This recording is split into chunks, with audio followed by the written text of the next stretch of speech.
अस्सलाम वालेकुम जी। तो उम्मीद करता हूँ सब खैरियत से होंगे, फिट फाट होंगे, खुश बाश होंगे। तो बेटा आज का जो हमारे पास टॉपिक है वो हमारे पास है जी determination of the force from its perpendicular components.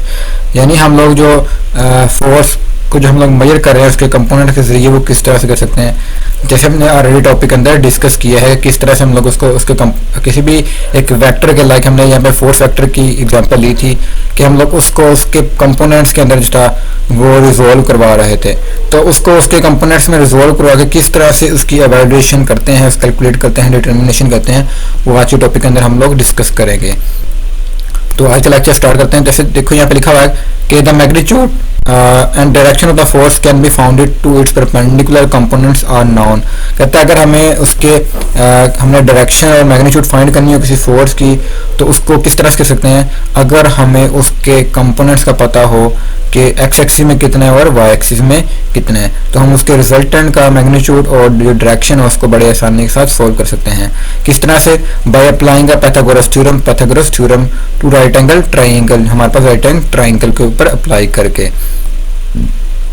अब इसने वो चीज़ जो यही डायग्राम जो है उसको यहाँ पर जो है हाईलाइट किया हुआ है, जो कि हम प्रीवियस लेक्चर के अंदर डिस्कस करके आए हैं, जिसे मैं यहाँ पर भी आप लोगों के लिए ड्रा कर देता हूँ ताकि हमें जो है इजी अंडरस्टैंड हो जाए। तो देखो इसने एक एक्सेस कंपोनेंट लिया है जिसे ग्रीन कलर के अंदर लिया था और हमारे पास वो था एफ ऑफ एक्स, और एक हमारे पास था पिंक कलर में, बट हम यहाँ पर रेड कलर हमारे पास अवेलेबल है तो रेड ले लेते हैं। वैसे तो पिंक भी मिल जाएगा कोई मसला नहीं, बट अभी अवेलेबल हमारे पास है एफ ऑफ वाई। और यहाँ पर उसने जो था एक रिजल्टेंट वेक्टर लिया हुआ था that is in blue colour, हम लोग यहाँ पर रिजल्टेंट वेक्टर ले लेते हैं जिसे उसने एफ का नाम दिया था। और उसने उसके बाद इस वाई वाले को जो था वो यहाँ पर जो लिया था, लाइक अगर शेड्स की शेडो ड्रा करूँ तो वो यहाँ पर बन रही थी, ताकि मैं प्रॉपरली बनाता हूँ इसको, ठीक है। तो उसने लिया था यहाँ पर, इसको शिफ्ट किया था ताकि प्रॉपरली हम इसको अलाइन करवा सकें।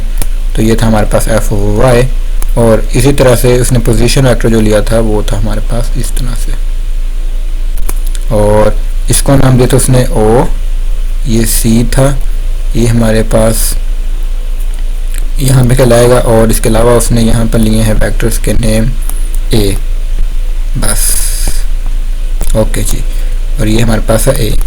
तो देखो हमारे पास रिजल्टेंट वेक्टर ये हमारे पास क्या होता है, हाइपोटेनियस होता है, ये हमारे पास क्या होता है, बेस होता है, इसे हम लोग एफ का नाम भी देते हैं, ये हमारे पास परपेंडिकुलर होता है। तो देखो सिंपल चीज़ ओ सी हमारे पास क्या है जी, दिस वन ओ सी आ गया, प्लस बराबर किसके होता है, एफ ऑफ एक्स के, जैसे मैंने अभी बताया था आप लोगों को।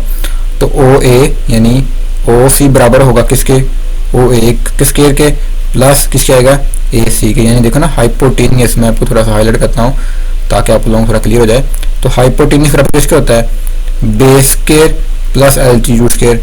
तो देखो ये बेस का स्क्वायर आ गया डेट इज ओ सी, और बराबर आ गया बेस आ गया ओ ए का स्क्वायर प्लस ए सी का स्क्वायर आ गया।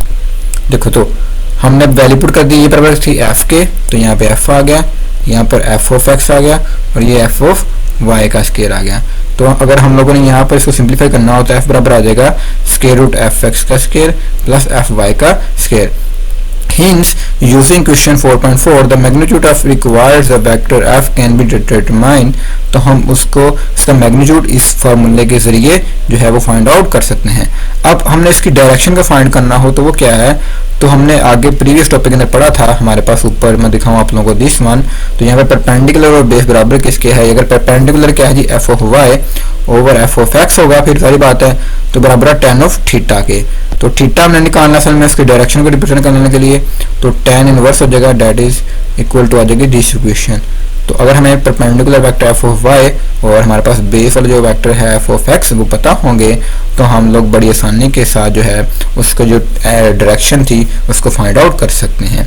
Bye using the table of trigonometric ratio and calculator we evaluate the value of theta determined. तो आप लोगों को ये टेबल याद रखना होगा अगर आपके पास कैलकुलेटर नहीं है। वैसे तो हमारे पास कैलकुलेटर अलाउ होता ही नहीं पेपर्स के अंदर, 9-10 में तो हो जाता फिर भी, लेकिन जो बड़ी क्लासेस उनके अंदर अलाउ नहीं होता। लेकिन फिर भी आप लोगों को जो है इस बारे टेबल याद होना चाहिए, बड़ा आसान है।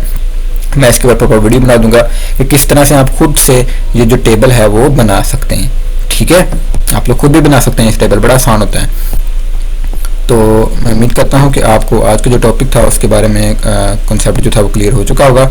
आगे हमारे पास इसमें से जो क्वेश्चंस आते हैं वो कौन से आते हैं, पहला था जी define resolution force. Resolution force क्या है कि dividing a force into mutually perpendicular components is known as resolution force.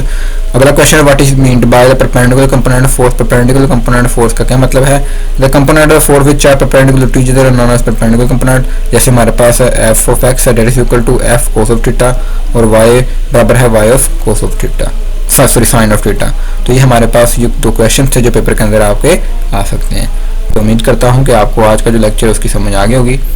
इसके मतलब कोई भी क्वेश्चन हो, क्यूरी हो, कोई डाउट रह गया हो तो कमेंट सेक्शन में जाकर ज़रूर पूछेगा। हमारी हमेशा कोशिश होती है आपके लिए बेस्ट वीडियो लेक्चर लेके। तो इसके PDF नोट्स का लिंक आपको वीडियो डिस्क्रिप्शन में मिल जाएगा। तो आज के लिए इजाज़त दीजिए, अल्लाह हाफिज़।